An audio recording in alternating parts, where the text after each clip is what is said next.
Saudações condominiais, Jaime Roque do Vale Síndico, um prazer enorme estar com vocês aqui e hoje nós vamos falar sobre um tema muito bacana, um tema que eu gosto muito, que é a Lei Geral de Proteção de Dados.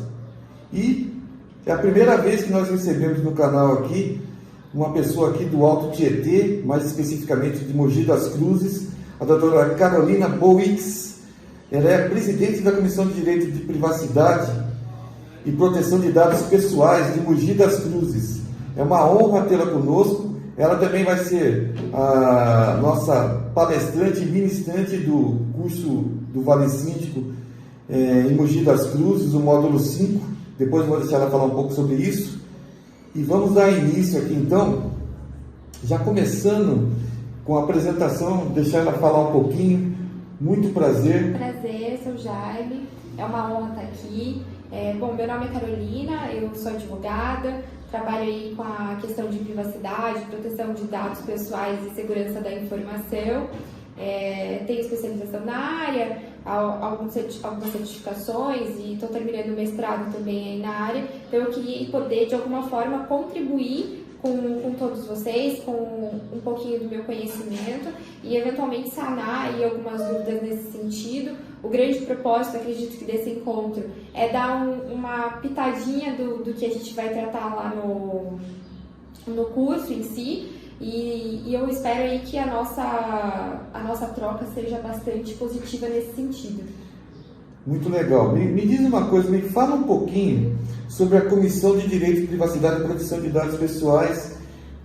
Qual o objetivo dessa comissão na OAB e o trabalho desenvolvido por vocês? Tá. A nossa comissão, ela tem aí como principal objetivo trazer a sociedade, para a sociedade civil como um todo, contribuir para a sociedade civil como um todo de uma forma bastante ativa. Nós da comissão, a gente procura e tem feito o nosso trabalho aí, a gente acompanha todas as orientações que são tidas pela Autoridade Nacional de Proteção de Dados, que é ali a autoridade competente para a fiscalização da Lei Geral de Proteção de Dados. Além disso, né, eu gosto de dizer que a gente não trata só especificamente sobre LGPD, apesar de ser hoje a lei que está em evidência, mas a proteção de dados pessoais ela já vem de muitos anos.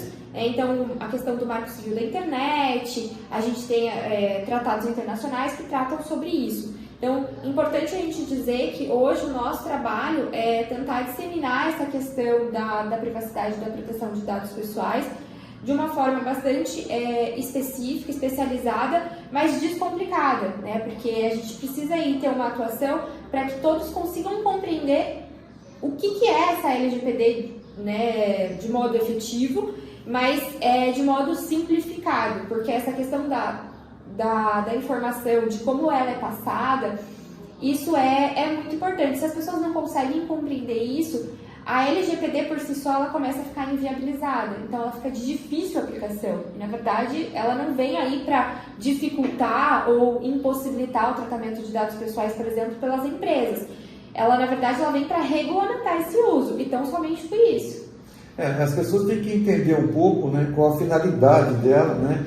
E as consequências, nós estamos conversando sobre isso antes aqui, para vocês entenderem que não é porque às vezes as pessoas têm acesso a determinados dados pessoais que vai infringir diretamente a LGPD. Para que isso ocorra, tem que existir um dolo, né? A pessoa ser prejudicada em alguma coisa para que realmente ela possa, como vou colocar, ela possa querer algo de indenização em relação a isso. Eu queria que você falasse um pouco sobre isso também, né? Essas consequências, quando que aplica e quando não aplica. Tá, legal. Essa questão da responsabilização, ela é muito importante porque tem-se feito aí, na verdade, um verdadeiro monstro, né, sobre a LGPD. Mas é importante a gente dizer que o tratamento de dados pessoais ele deve ser feito com base em uma das 10 hipóteses legalmente previstas, né? E o consentimento, por exemplo, ele, na verdade, é uma das 10 hipóteses. né? Então, eu não tenho que ficar adstrito do consentimento. Então, por diversas vezes, eu vou ter situações ali que eu estarei dentro da legalidade, do tratamento de dados e até mesmo de compartilhamento desses dados pessoais com outras empresas, com órgãos administrativos, enfim. E isso vai estar dentro da legalidade, independentemente da autorização ou não daquele titular de dados. Então, o mais interessante, eu sempre foco nisso, na verdade eu fujo do consentimento, o máximo que eu posso fugir. Eu tenho que focar no consentimento quando nenhuma das outras hipóteses ela se encaixa. Por quê? Porque, além disso, né, e às vezes as pessoas esquecem disso, o consentimento ele pode ser revogado. Então eu não posso, por exemplo, fundamentar, vamos supor, a divulgação de uma lista de presenças da Assembleia Virtual. Eu não posso fundamentar isso no consentimento. Por que que eu não posso? Porque eu tenho ali um legítimo interesse, eu tenho uma obrigação legal que me coloca esse tratamento como permitido. Então, se eu coloco o consentimento, existe a possibilidade de alguém revogar esse consentimento? Não, não existe. Eu preciso daquela lista de presença porque ela é um legítimo interesse. E quando eu faço um teste de legítimo interesse, por exemplo, nesse sentido, eu consigo verificar que um possível dano àquela pessoa é quase mínimo, se não mínimo, né? Então, a gente tem que fazer esse raciocínio e utilizar muito bem as hipóteses legais que me autorizam o tratamento para que ele seja efetivo, ele seja correto e que ele não exceda ali a privacidade, a proteção dos dados pessoais dos titulares. Porque o objetivo da LGPD realmente é averiguar o dano, né? O dano daquele vazamento. Então, muitas vezes, por exemplo, principalmente na área comercial, né, você vai lá e dá telefone, nome, tudo, e as pessoas acham que às vezes não vai haver um compartilhamento desse dado comercial com outra empresa. Sim. Isso não necessariamente é considerado um vazamento de dados, né? Sim, não necessariamente. Às vezes eu tenho ali uma cláusula contratual, ou às vezes eu tenho uma... Eu posso ter N questões ali que pode me permitir esse compartilhamento. Então, é importante dizer que o consentimento é uma das bases legais, mas eu tenho outras.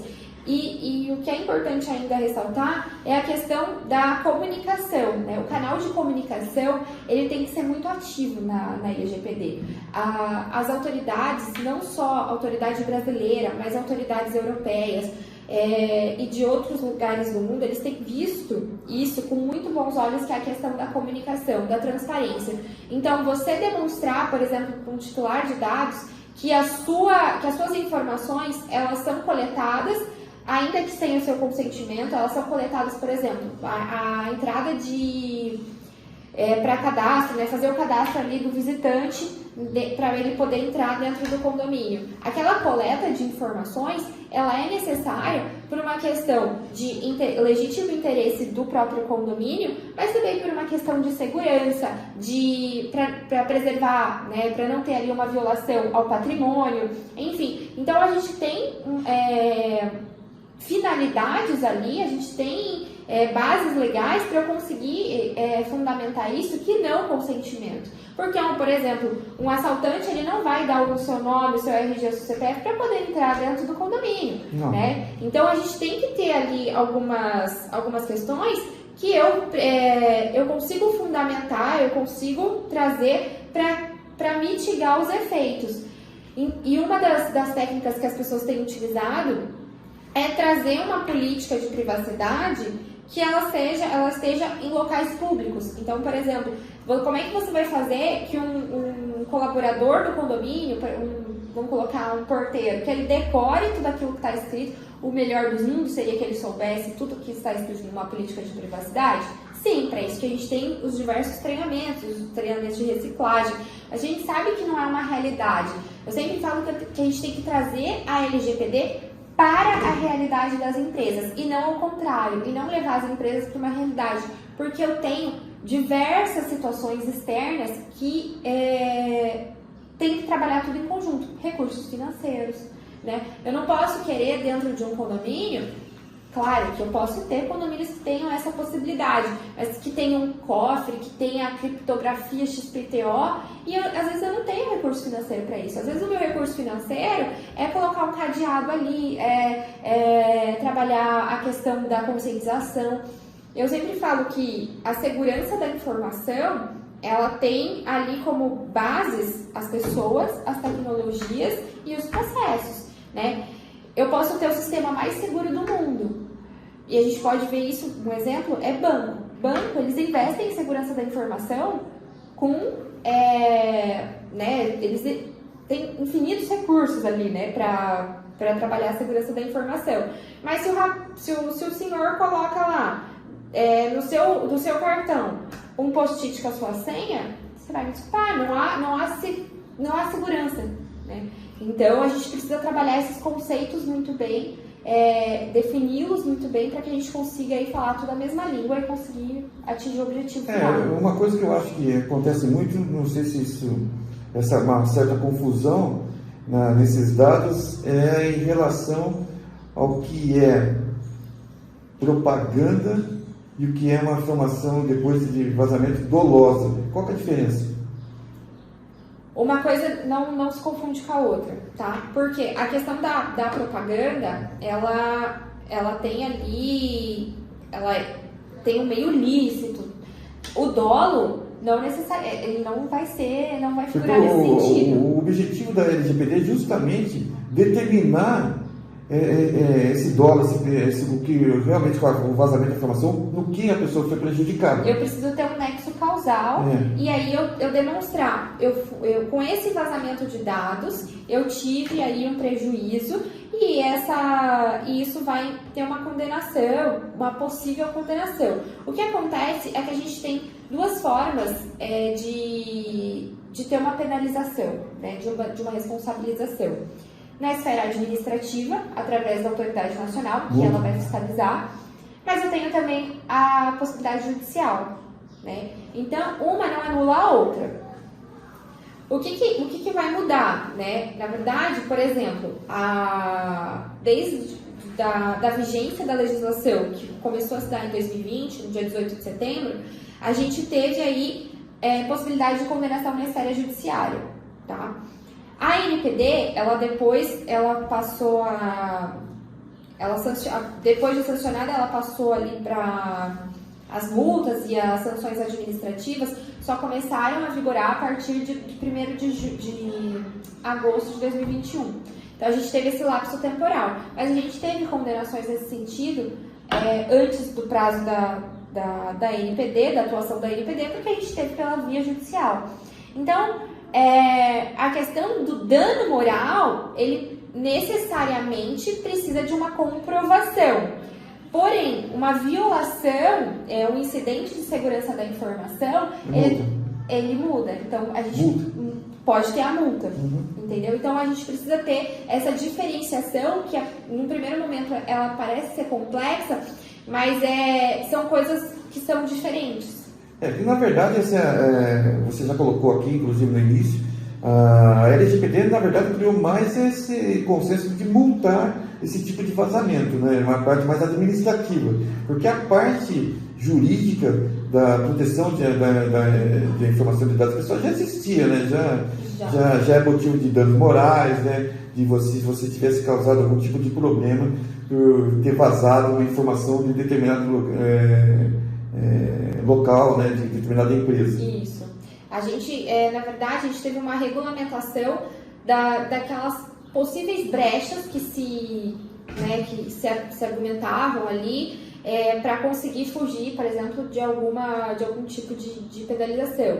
Mas agora, com a regulamentação, ela vem ali, de novo, né, ela não vem para proibição ou para penalização, ela vem para uma questão de regulamentação. Especialmente, vai ser uma questão de penalização para aqueles que infringem a lei.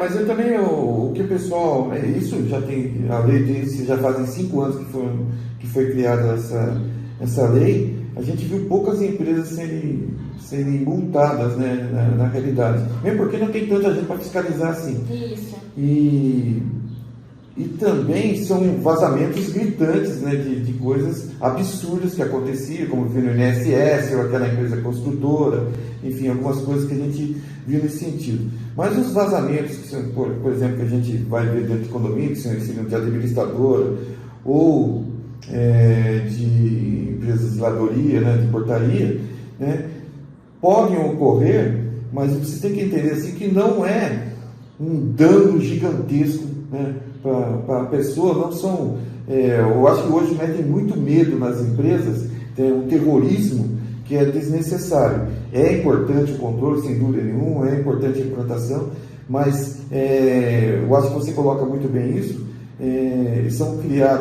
Vão ser criadas regras de acordo com o porte da empresa também, né?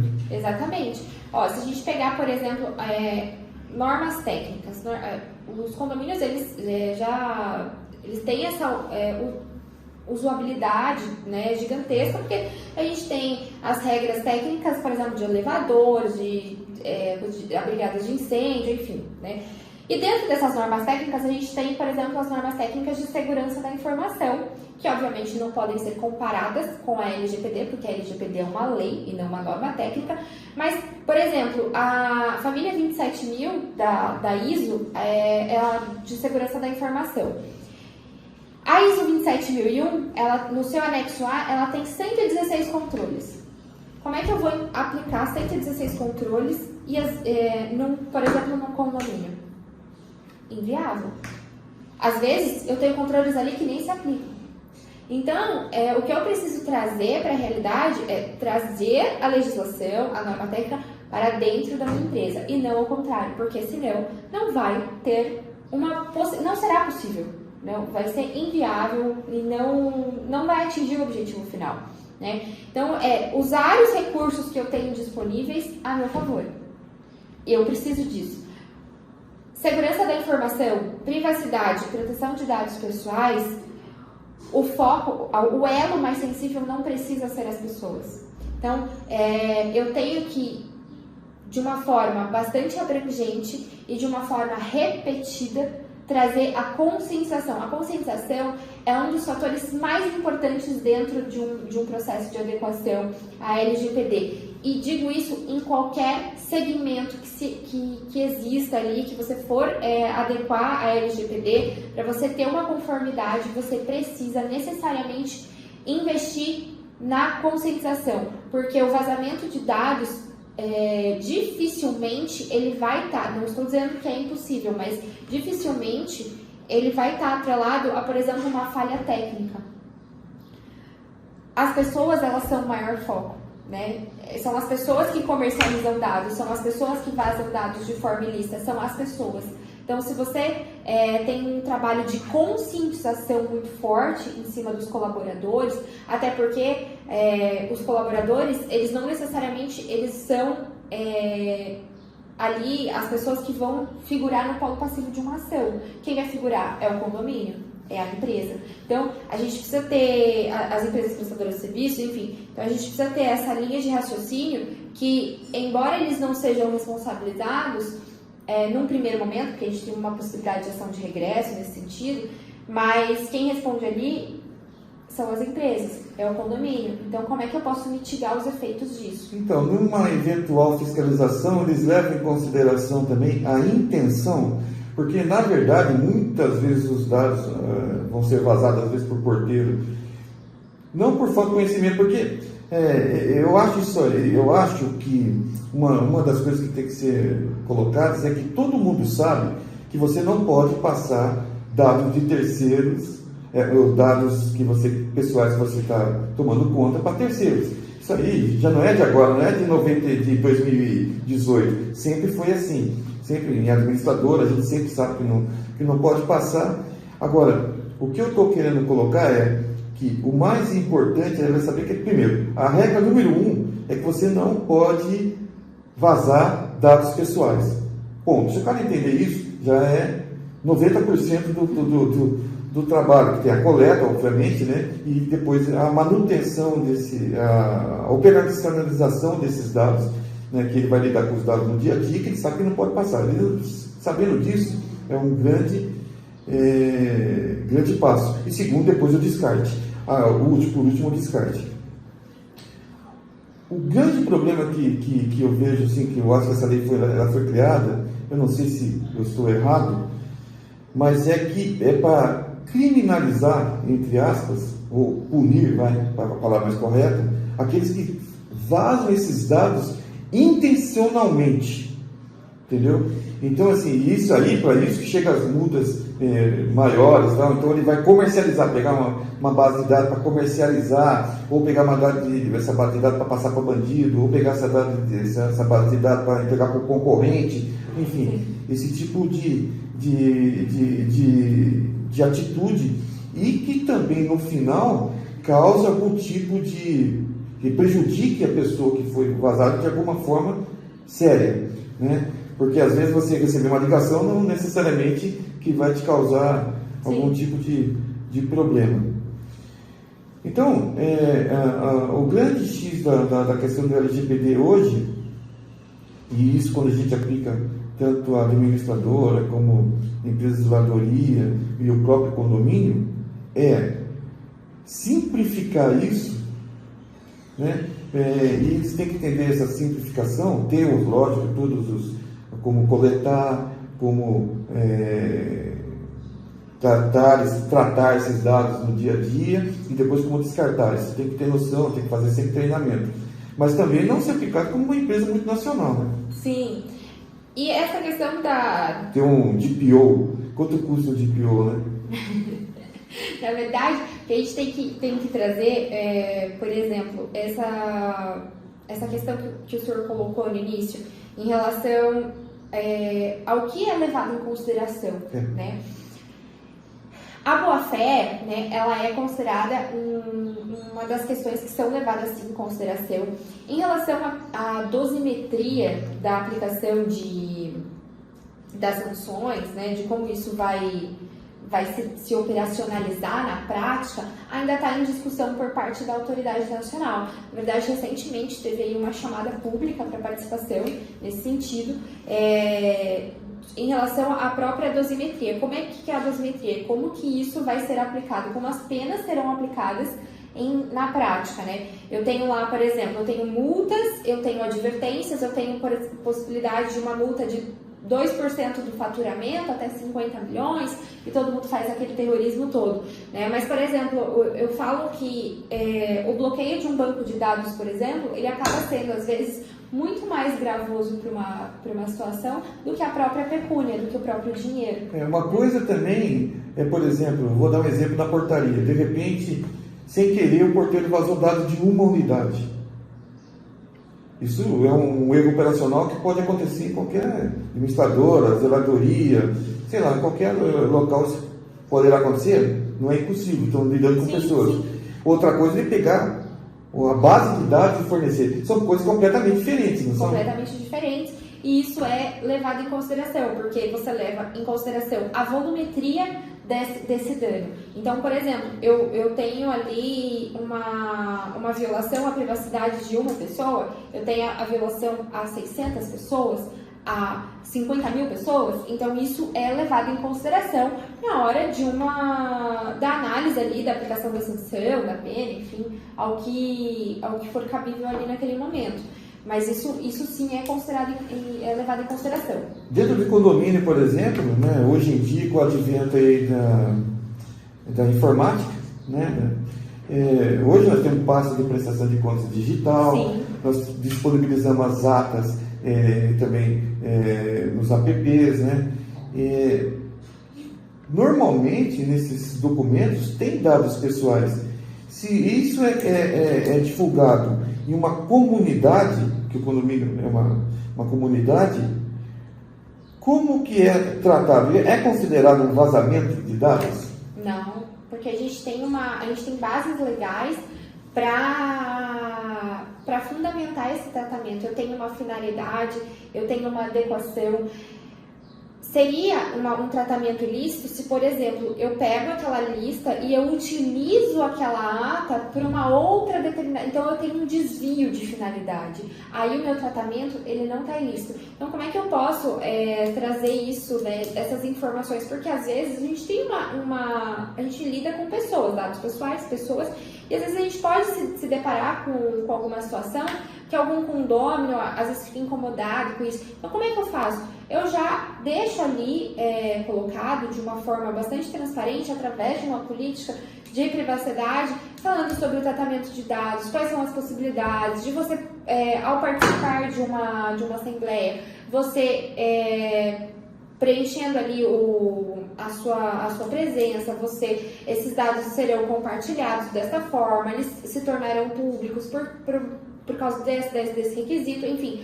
Então, a pessoa, ela não vai ter como alegar uma ignorância nesse sentido. Eu não sabia, ou eu não concordei. É que as pessoas, às vezes, são um pouco hipócritas também, né? Porque, com todo respeito, né? Assim, não tem jeito, entendeu? Você vai no cartório, tem todos os seus dados lá. Sim. E se você pedir uma ata lá, você não vai ter? Você vai ter... Por mais, vou assinar o documento, mas como que o cara vai comprovar que ele não pegou aqueles dados que ele tem lá e utilizou outra coisa? Você pede certidão do imóvel. E a pessoa pode pedir de qualquer imóvel, não é? Sim. Ele pode, por exemplo, num prédio que ele está querendo comprar, ele pegar a certidão de todos os apartamentos dele, se quiser. Tem algum impedimento para isso? Não, ele pagando. Então, assim, é muito complexo essa situação. E quando a gente traz isso para condomínio, justamente eu perguntei de prestação de contas, de assembleia, e tem outros, por exemplo, aqui vai ter uma mudança. Então, tem documentos exigidos, contrato de locação, ou então própria escritura, contrato de cessão, que tem dados pessoais. Obviamente que você vai fazer a coleta desses dados, o tratamento desses dados depois e o descarte desses dados, né? Então, assim, isso eu estou falando a nível de administrador. Já, por exemplo, empresa de portaria, ele vai ter outros dados, como, por exemplo, qual carro que a pessoa tem, você tem, às vezes, bicicleta, esse tipo de... quais as pessoas moram ou não moram no imóvel, né? E outras informações que eles acharem pertinentes. Então, o importante que as empresas têm que entender, na minha opinião, a regra é simples, evitar o máximo que você puder de você divulgar esses dados pessoais a terceiros. Mas em alguns documentos, por exemplo, entendeu? Quando em prestação de contas ou assembleia, eu acho quase que impossível. É possível, alguns sistemas já colocam uma tarjeta nos dados pessoais. É possível? É possível. Se você puder evitar, melhor, né? Sim. Existem alguns mecanismos que você consegue, pelos meios técnicos, né? Enfim, quais sejam, por exemplo, criptografia ou uma pseudo-anonimização, que até a legislação traz. Então, como é que eu faço isso, né? Tornar, através de meios técnicos, aquilo temporariamente, né? Isso é a pseudo-anonimização. Temporariamente aquilo não identificável, né? Às vezes eu consigo, por exemplo, só colocar os 3 primeiros dígitos do CPF ou só o primeiro nome, enfim. Só que isso dentro de um banco de dados, ele é considerado dado pessoal porque ele vai permitir uma identificação. Então, essa questão do tratamento de dados, a melhor forma que eu vislumbro é fornecer as informações para as pessoas. Você vai fornecer o seu nome e o seu e-mail. Isso é obrigatório? Primeiro tem que fazer uma análise se aqueles dados pessoais que eu estou utilizando, eles são obrigatórios para eu atingir aquela finalidade. Sendo obrigatórios, então eu tenho uma base legal devidamente colocada, né, ali de acordo com a legislação. Então, o tratamento de dados, ele fica fácil quando a gente obedece os princípios da legislação. E na maioria dos casos, a gente obedece os princípios da legislação. Dificilmente você vai fugir ali do tratamento de dados de uma forma lícita. Isso, a ilicitude, ela se configura quando a gente realmente tem, por exemplo, um desvio de uma finalidade, ou que eu uso aquilo para um meio indevido. Só que isso, por exemplo, na realidade do condomínio, isso isso é mais difícil da gente ter isso configurado, não estou dizendo que é impossível, né? Mas existem situações que a gente pode mitigar esses efeitos. Vamos colocar um exemplo que as câmeras de circuito fechado, né? Dificilmente a gente vai ter um condomínio que ele não vai ter câmera de fiscalização. Hoje quase não existe condomínios que não tenham câmeras, né? E para que aquilo existe? Aquilo existe para a segurança tanto dos próprios condôminos, né, quanto, por exemplo, para uma questão de fiscalização. É importante você colocar isso, inclusive quando hoje tem muita gente que tem portaria remota, né? E como que vai ser o descarte dessas imagens? Porque eles estão com a imagem praticamente 24 horas, inclusive, e hoje tem outros mecanismos, inclusive de identificação, que é, por exemplo, a facial. Então, eles têm que ter muito bem planejado como que isso vai ser descartado, né? Isso. E mais do que isso, né? Porque o descarte, a gente chega no final, mas e o armazenamento? Então, o que acontece? O que fica por conta dos condomínios? Porque, querendo ou não, a empresa de portaria remota ou as empresas de segurança que fornecem esses equipamentos de segurança, eles são empresas fornecedoras e prestadoras de serviço. Concorda? Então, a partir desse momento, o que fica a cargo dos condomínios? Contratar empresas que estejam em conformidade com a legislação. Então, o estar em conformidade com a LGPD é só um dos requisitos, porque ele precisa estar de acordo com o Código Civil, ele precisa estar de acordo com o Código de Defesa do Consumidor, ele precisa estar de acordo com todas as outras leis. Então, a LGPD é só mais uma lei. Então, fugiu dessa questão, será que pega, será que não pega? Não tem mais isso, porque lei é lei. Então, não tem isso, lei que pega. Lei é lei e acabou. Então, fica a cargo dos condomínios contratar empresas que estejam em conformidade com a legislação, porque isso é porque a partir do momento que você contrata uma empresa e você não sabe, você não tem informações mínimas para saber se ela está ou não adequada, você passa ali a ser um possível responsabilizado. Mas o síndico não tem que ter, ele tem que saber o que irá acontecer com as imagens que são coletadas no condomínio pelo SPTV, dessa parte também de identificação, dos dados coletados. Como exatamente que a empresa, né, de portaria remota, e até administradora, quando são casos, como que eles estão lidando com esses dados? Tá. Isso a gente tem que deixar muito bem acertado com a finalidade, inclusive, dos dados. Por exemplo, a administradora, por exemplo, o que eu precisar, todos os dados pessoais com a eventual cobrança, né, jurídica, sim, entendeu? De identificação de quem está em posse do imóvel, quem é proprietário e posse e propriedade são coisas completamente diferentes dentro do condomínio. Então, e depois também como que ele lida no dia a dia e depois o descarte. São 3 passos, né? Coleta, manutenção e depois o descarte, né? Que eu considero de identidade. Tem outros, lógico, mas eu acho que são os 3 principais. Isso. Na verdade, a questão também essa parte quando a gente fala da manutenção, né, que o senhor coloca, por exemplo, a questão do compartilhamento, né, e dessa questão do armazenamento em si. O que a gente tem que colocar é que a gente precisa ter tudo muito bem delimitado por contrato, né? O contrato, ele faz lei entre as partes. O que acontece? Por exemplo, empresas de portaria remota. A gente tem ali o objeto contratual em si, ele vai ser ali fazer a fiscalização, né, daquela questão de quem entra, quem sai, não sei o quê. Então, ali a gente tem um objeto contratual, fornecimento de portaria remota.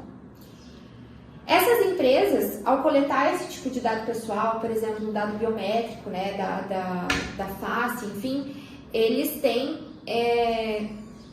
um motivo porque eles coletam aquilo, fornecimento daquele serviço, prestação daquele serviço. Então, quando eu tenho essa finalidade, eu não posso ter um desvio de finalidade. Eu não posso vender esses dados, eu não posso fornecer esses dados. Você sabe por que eu vejo muito, às vezes, assim, e o síndico fala desse aspecto, já vi inclusive no grupo que nós temos de WhatsApp, por exemplo, o condomínio teve um assalto. Aí você vê a imagem dos caras entrando no condomínio, esse tipo de... Isso para mim, ele está infringindo. Como que ele conseguiu essas imagens? Primeiro, a portaria forneceu. O síndico ou solicitou ou foi fornecido indevidamente. Entendeu? Por mais que sejam bandidos que estejam entrando no condomínio, entendeu? Existe uma imagem, né? E eles podem estar entrando e também, às vezes, você nem sabe o motivo, entendeu? E, às vezes vem por um motivo, às vezes é outro, então tem que tomar um certo cuidado. E por isso que esse tipo de tratamento, você vai ter que ser tratado de forma muito séria, né? Sim, a gente tem que ter por isso que eu falo que a questão da conscientização, ela é um dos pontos mais fortes. E quando o síndico fornece, por exemplo, esse tipo de imagem num grupo, ele está denegrindo a imagem do condomínio. Sim. Diminuindo o valor do patrimônio, às vezes, da pessoa, porque o pessoal, olha, entendeu? Tem uma falha de segurança. Então, quando eu falo em LGPD, eu falo de tratamento de dados, quando tem um dolo ou você causa um problema real para o condomínio, e isso é um problema real. Isso é um problema real. Acontece que a gente tem que ter em mente que, na verdade, a LGPD ela vem para proteger dados de pessoas físicas, né? Então, quando a gente fala, por exemplo, de uma violação nesse sentido, a gente tem uma possibilidade de responsabilização na esfera civil, sim, por conta desse vazamento indevido, né, do vazamento indevido da própria imagem, mas não necessariamente ela vai recair sobre a pessoa, porque na verdade às vezes não há uma violação de dados pessoais, mas a gente tem infinitas outras possibilidades de responsabilização. E isso é importante as pessoas identificarem, porque não necessariamente vai incorrer só numa questão de responsabilização pela via da LGPD, né? Mas a gente tem outras leis, né? E às vezes as pessoas estão tão focadas nisso e elas acabam esquecendo, né? Então, a questão de responsabilização, ela vem por... Eu acho que a LGPD às vezes se confunde muito com o direito de imagem também. Sim. O direito de imagem está também lá no Código, na Constituição lá, e ela é um direito fundamental, artigo 5º, né? Isso. Então, é confundido um pouco, mas de qualquer maneira acaba se fundindo. Isso. É porque, na verdade, a gente tem ali, por exemplo, e aí a gente entra numa questão mais Constituição teórica. Federal. A gente entra numa questão mais teórica, porque, na verdade, a gente tem a Constituição Federal, que ela prevê ali direitos e garantias fundamentais, e a gente tem as leis infraconstitucionais, que também a gente tem ali alguns direitos previstos. A proteção de dados pessoais, ela passou a integrar o rol ali dos direitos fundamentais, dos direitos e garantias fundamentais, em 2022. Foi uma PEC nova, e aí ela tramitou, né, ali no âmbito legislativo, administrativo, e a gente teve aí um sancionamento e o reconhecimento da proteção dos dados pessoais como um direito fundamental. E a partir disso, a gente tem o que há, né, no nosso sistema brasileiro, né, no nosso ordenamento jurídico, é um olhar constitucional, mas então a gente interpreta as legislações infraconstitucionais tendo a Constituição Federal como base. Então, é um olhar da constitucionalização das leis infraconstitucionais. Então, a partir desse momento, quando a gente vai, por exemplo, eventualmente fazer um pleito nesse sentido de responsabilização, a gente consegue sim fundamentar como uma violação também à Constituição Federal. Então, a proteção dos dados pessoais, a segurança da informação como um todo, ela carece de um especial olhar, porque ela está em evidência. A parte de prestação de serviços dos condomínios, né, eu acho que isso a gente pode até separar algumas coisas. Por exemplo, uma coisa, o cara ir na pasta de prestação de contas, ver a nota fiscal, CNPJ, inscrição estadual, nome da empresa, isso para mim não é vazamento de dados, isso é uma coisa que é pública, né? Ele vai lá, a nota fiscal é uma coisa pública. Agora, o contrato, às vezes, de uma empresa de prestadora de serviço que tem o nome do proprietário, endereço onde ele, CPF, RG, esse tipo de coisa, isso já é um vazamento de informação. Você acha que os condôminos podem ter acesso a esse tipo de informação? Ou é uma coisa que elegeu um síndico como representante e ele, como representante legal, ele tem o direito da guarda disso e se o cara quiser, ele tem que ir judicial verificar? Isso.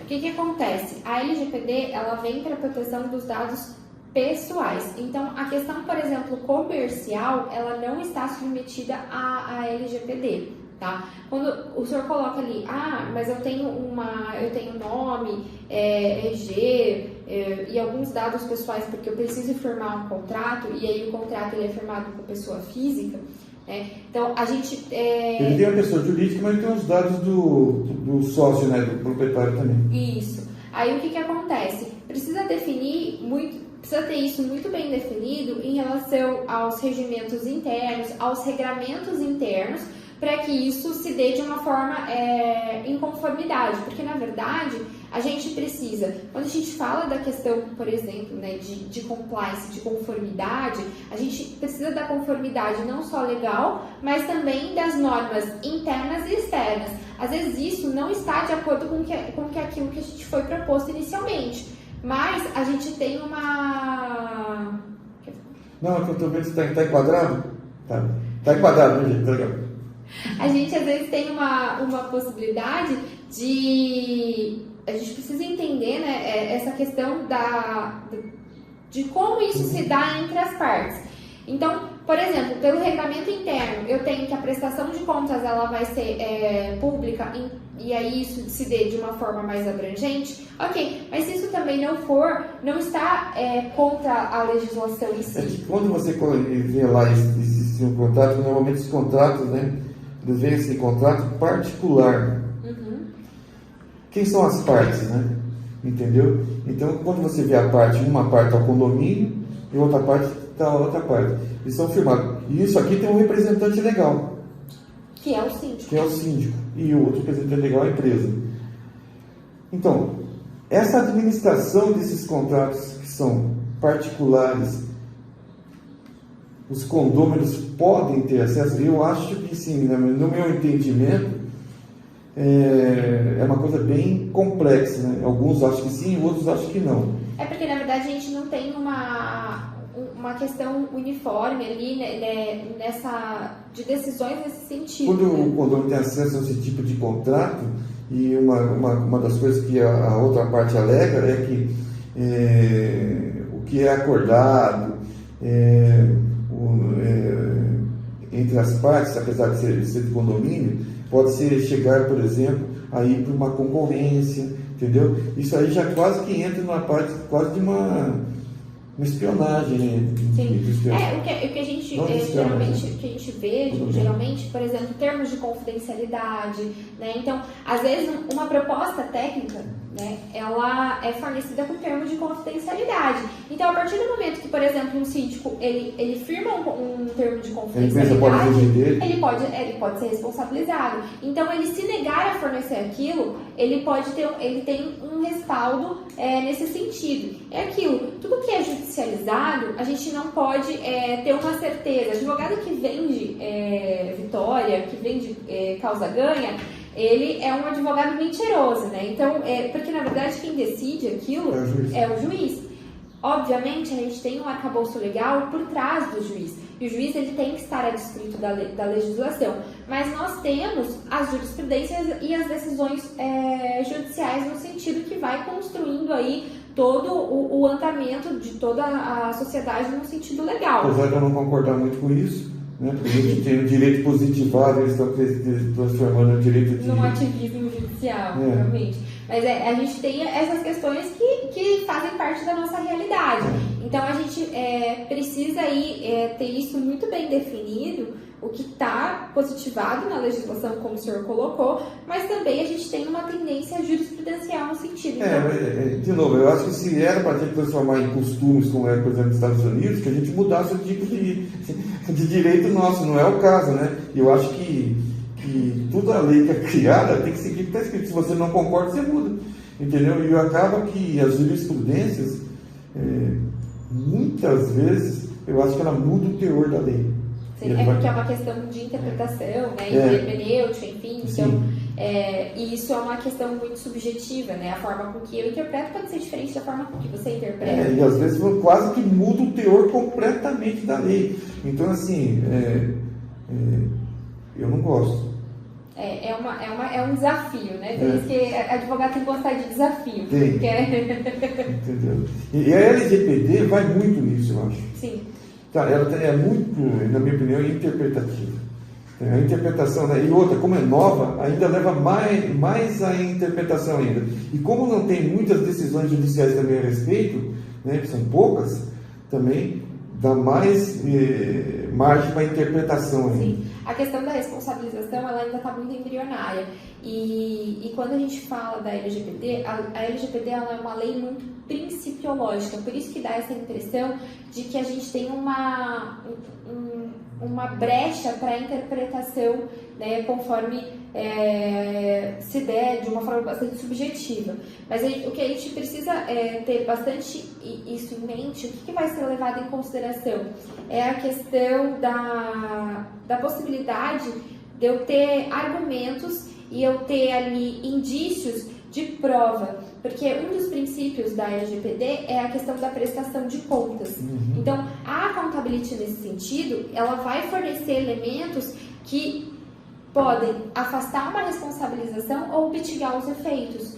Então, por isso que é importante a gente ter tudo muito bem documentado para que eu, num eventual pleito para tentando aí uma responsabilização nesse sentido, eu consiga demonstrar que eu tomei as medidas cabíveis. Então, por exemplo, eu não tenho como assegurar que todos os meus funcionários vão observar a legislação, mas eu tenho como assegurar que eu forneci os elementos para que ele pudesse seguir. Então, a partir do momento que eu tenho um treinamento, que eu invisto um termo de responsabilidade, né, que ele tem treinamento, teve orientação para isso, tem um responsável.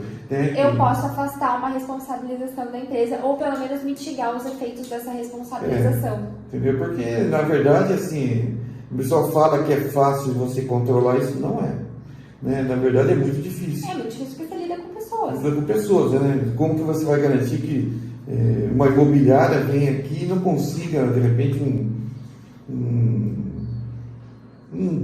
alguns dados que eles não deveriam, entendeu? Às vezes um funcionário, por mais que seja antigo, acaba naquele dia fornecendo alguma coisa que não deve. Apesar que, de novo, né, eu acho muito difícil a outra parte conseguir provar que foi feito por aqui, ou feito por algum lugar e que isso levou a algum tipo de prejuízo. Mas mesmo assim tem que tomar cuidado, obviamente. Sim. A gente precisa tomar sempre cuidado e é aquilo que eu foco bastante, é a forma que você tem essas informações documentadas. E como que o síndico pode ser responsabilizado? Ou um funcionário do condomínio? Tá. A questão da responsabilização do síndico ou do funcionário, a gente tem que entender que o representante legal ali daquele condomínio vai ser a figura do síndico. Então, se eventualmente houver alguma questão relacionada a um pleito, né, seja ele judicial ou administrativo, a figura do síndico é que vai ser ali a representante do condomínio, tá?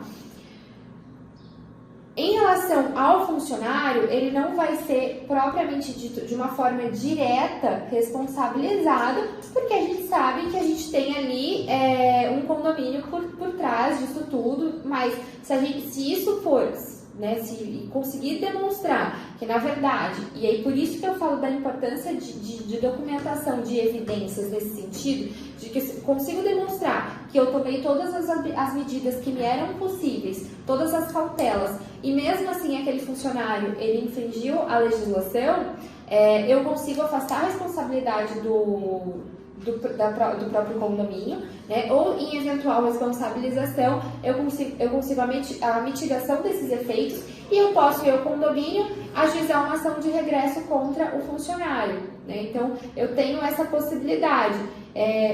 Percebe-se que em muitos condomínios, né, a gente consegue visualizar que aquela figura do encarregado pela proteção de dados pessoais, tem sido os próprios síndicos, porque na verdade ele precisa ter um acesso... Eu acho que é muito difícil isso ir para cá, porque na verdade quando o cara quer que eu disse esse negócio de ação de regresso, que mesmo que o cara tenha vazado, sempre vai ter um superior a ele, sempre vai ter um supervisor ou um DPO que ele deveria estar sabendo disso. Eu acho que é por isso que eu acho muito difícil se ele sobrar para um funcionário. Eu acho que sobra para a entidade, para o condomínio. Não, num primeiro momento, isso sempre sobra ali para a E entidade. depois você conseguir o regresso, isso eu acho muito difícil. O problema é a questão que, eventualmente, na verdade, a gente tem uma responsabilização, por exemplo, de uma pena que não necessariamente ela vai se dar na pecúnia, vai se dar na questão financeira. Então, você ter isso como um regresso, ela fica mais difícil de ser operacionalizada.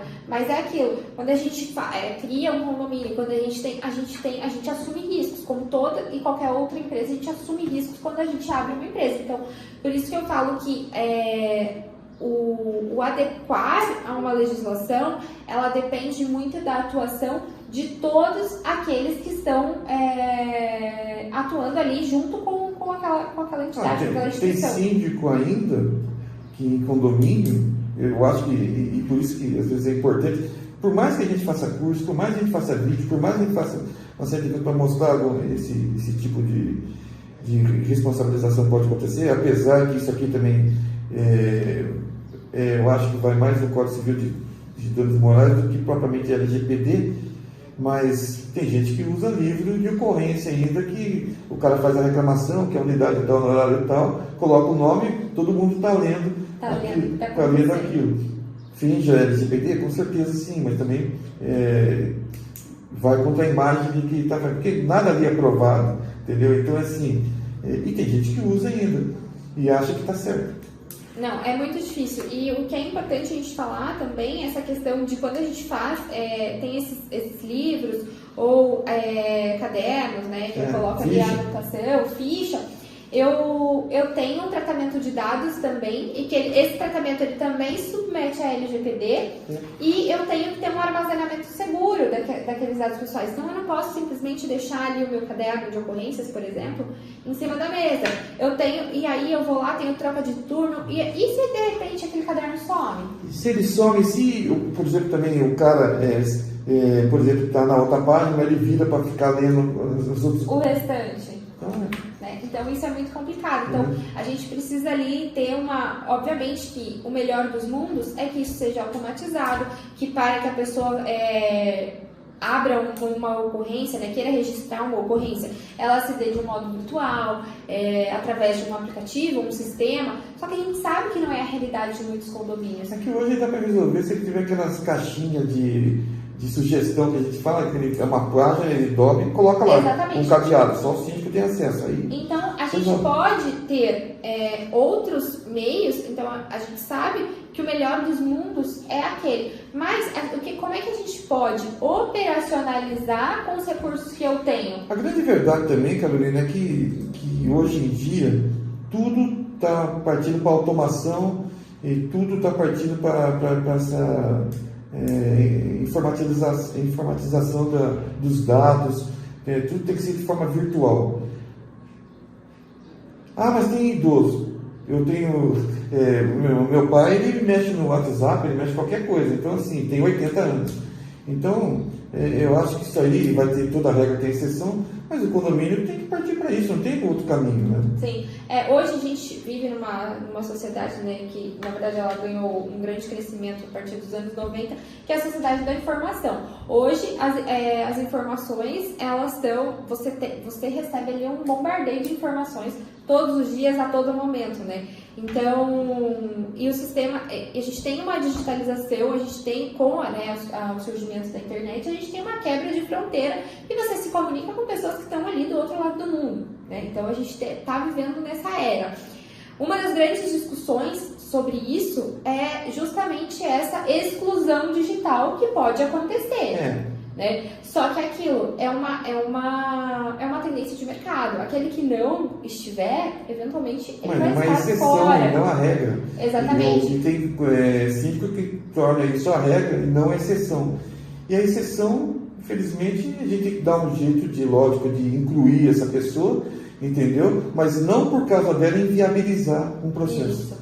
A gente tem que criar algumas ferramentas, alguns Isso. mecanismos que a gente consiga aí, de alguma forma, paulatina, né? E trazer essa pessoa para dentro dessa realidade e trazer aí uma melhoria contínua de todas as tecnologias que envolvem ali os sistemas e a gestão daquele condomínio, mas também de toda a sociedade em si, né, tanto mercadológica ou não, mas a gente tem uma questão que a gente precisa acompanhar as tendências, porque se a gente não acompanha as tendências, fatalmente a gente vai estar de uma forma inadequada, né? Então é uma coisa que a gente não tem para onde fugir, essa é a real.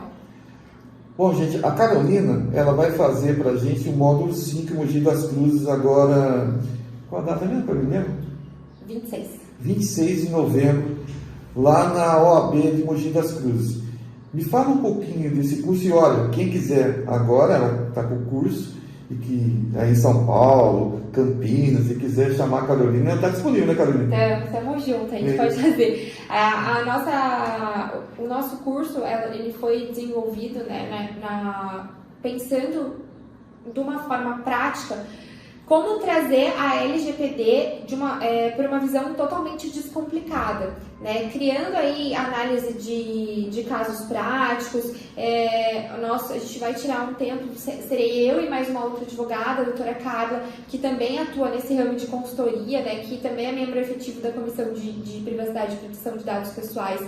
E a gente tem a intenção de trazer isso da forma mais facilitada possível para que isso realmente seja eficiente para aqueles que estão eventualmente nos ouvindo e trazer, fugir de todas aquelas teorias e daqueles terrorismos que a gente vê no dia a dia falando sobre a LGPD. E tem muito terrorismo, né? Tem muito terrorismo. O terrorismo, a pior parte é o terrorismo. Então, assim, não é lógico, para desprezar, obviamente, que é uma lei muito séria, mas também não é o extremo do terrorismo que muitos criam, né? Isso. Então, a nossa intenção, né, ao desenvolver o curso, foi trazer esses elementos da forma mais simplificada possível, mas, obviamente, observando os requisitos, né, e como que isso poderia se dar uma conformidade na prática. Então, trazer esse olhar prático do dia a dia mesmo, LGPD e condomínios, empresas de portarias remotas, administradoras, para que a gente consiga aí, de alguma forma, contribuir, né, com esse processo de adequação, que eu tenho certeza que se já não passaram e aí precisam de uma melhoria contínua, precisam iniciar com urgência, porque a gente tem uma lei em vigor. E então a gente não tem como mais fugir, não tem mais para onde tentar e dizer a lei vai pegar ou não vai pegar. A lei já pegou, porque ela já está em vigor. Então não temos para onde se socorrer. É isso aí. Eu quero agradecer demais a presença aqui da Carolina Boix, ela é presidente da Comissão de Direito de Privacidade e Proteção de Dados Pessoais de Mogi das Cruzes.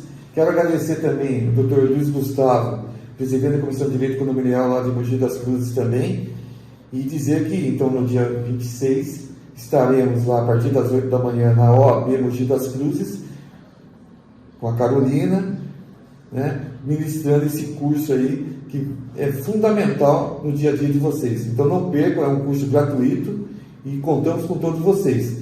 Vou deixar aqui a minha saudações a todos, vou passar a palavra agora para a Carolina para se despedir de vocês. Eu agradeço muito o convite, agradeço a indicação também do Dr. Luiz Gustavo e dizer que vai ser um prazer enorme recebê-los e compartilhar aí um pouquinho do que eu, a doutora Carla e a nossa comissão entende aí em relação à LGPD, e eu conto com a presença de todos vocês para a gente fazer um evento bastante... que ele seja bastante proveitoso, né, porque essa é a nossa maior intenção, e que vocês desfrutem do melhor, porque eu sei que essa parceria do Vale Síndico, né, ele tem essa questão do educacional, né, da formação. Então, o nosso grande objetivo é contribuir de uma forma bastante positiva nesse sentido, tá? Eu agradeço muito, um abraço e até mais. Obrigado a todos, até mais.